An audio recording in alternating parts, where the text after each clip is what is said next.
Good evening, ladies and gentlemen. Welcome to Skyman TV, the tallest man in Black Africa. UDA has been on a celebratory mood. Ni vigelegele, vifijo na deremo. This is after IMF and the World Bank agreed to give Kenya a credit facility amounting to almost 2.2 trillion. When you add this to what William Samoei Ruto had borrowed previously, it is amounting to 4 trillion shilling.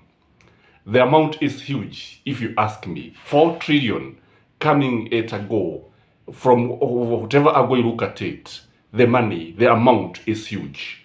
When you compare to Uhuru Muigai Kenyatta 10 years, Uhuru Muigai Kenyatta for 10 years borrowed 6.7 trillion. Again, when you go to Mwai Kibaki only borrowed 1 trillion for the 10 years that he was in office. But the shocking thing is that UDA camp was in celebratory mode. Why were they celebrating, ladies and gentlemen? We know very well that the Bretton Woods institution have never made any progress in any country. There is no project that have been funded by these two institutions without their interest, without them benefiting.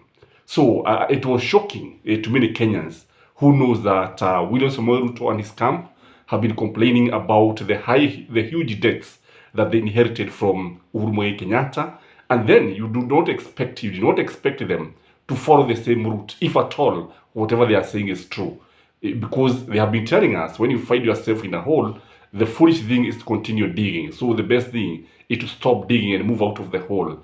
Ujitafutie namna ya kujiokoa. But this is not what is happening, ladies and gentlemen. So does it mean that these people don't know what they are doing? Does it mean what they have been telling us is just lies and lies? Kwa sababu when you look at it from all angles, jambo moja ambalo tunaweza kusema ni kwamba yes, they have been borrowing. Even the amount of money they had borrowed, even before this amount was approved by the Bretton Woods institution, what happened is that they could not be able to show any one project that they had undertaken to finish or maybe to start a project. Hakuna lolote ambalo wanaweza kuonyesha wakasema kwamba huu ni mradi ambao sisi tukaanzisha, umefika hapa na tukaumaliza. So why were they celebrating, ladies and gentlemen?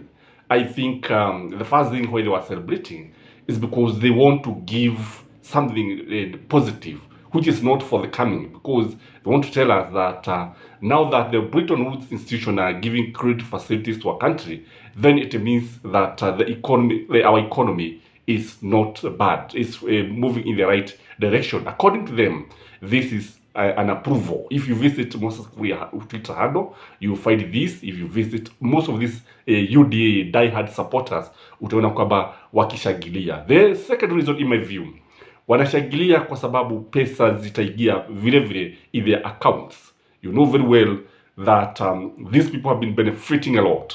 These people have been taking money through the projects. They have been coming up with so many things. And now when the government has a lot of money, it means more projects. That is what it means, ladies and gentlemen.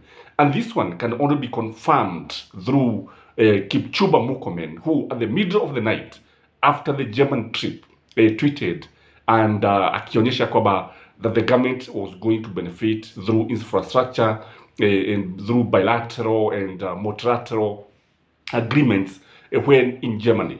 But one thing is also worth noting that William Samoei Ruto had promised Kenyans that he was going to Germany to look for jobs. But from what we have learned is that the German government was only able to promise him that they are going to support the Haiti mission and also to secure the Sudan crisis and Somalia.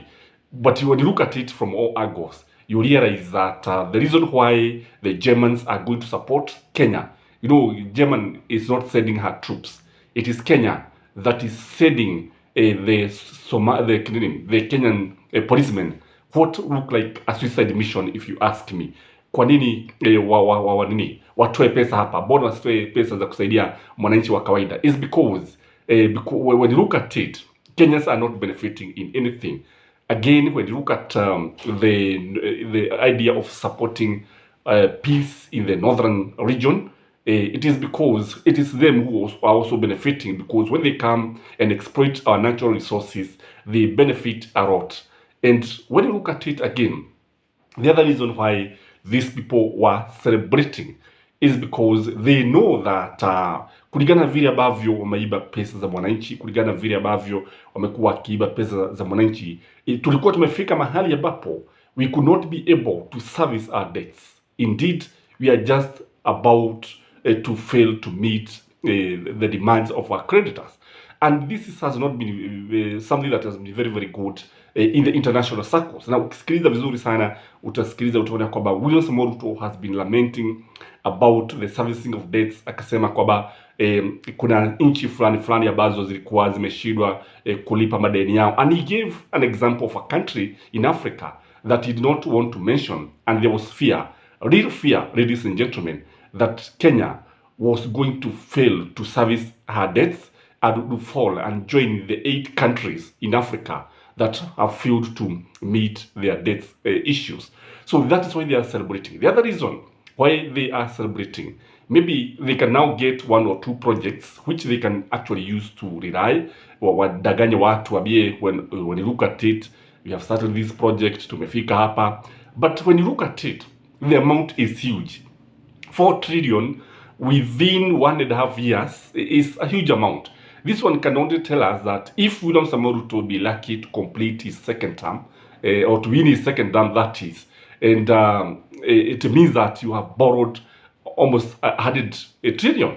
And that means I'll pity the person who will come after him, because sababu what he's going to inherit is going to inherit something that he cannot be able to handle.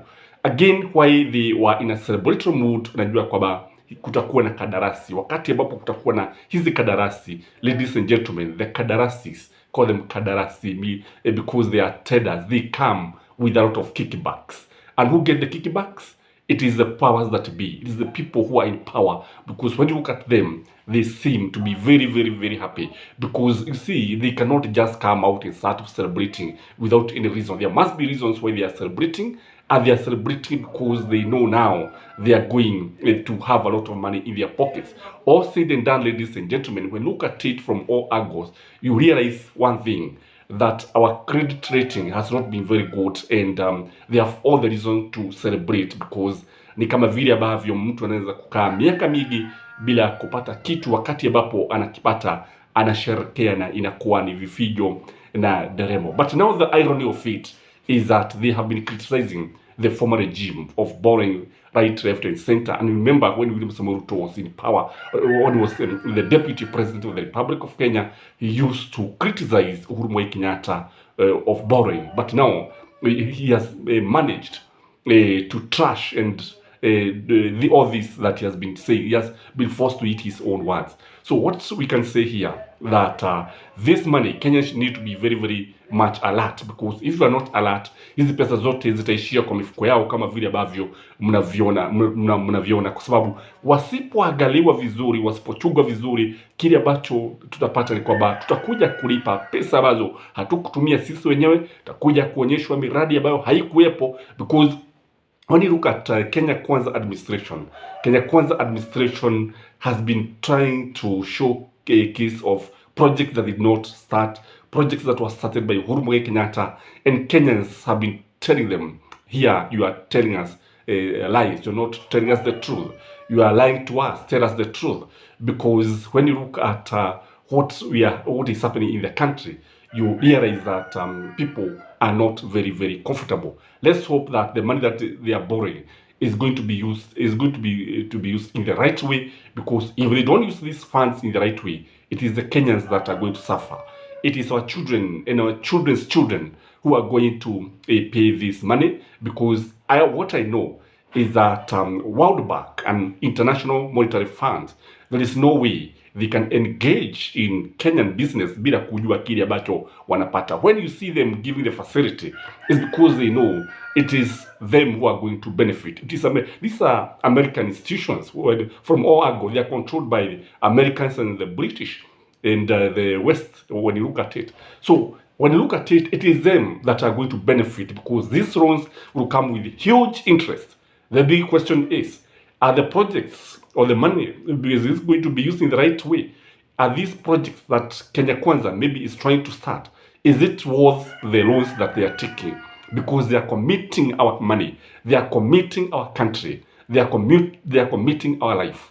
Ladies and gentlemen, I don't know what you think, but when you look at it from all angles, you see a country headed in the wrong direction. That's my take. Ladies and gentlemen, remember to like this video. Maybe you can let me know what you think about this.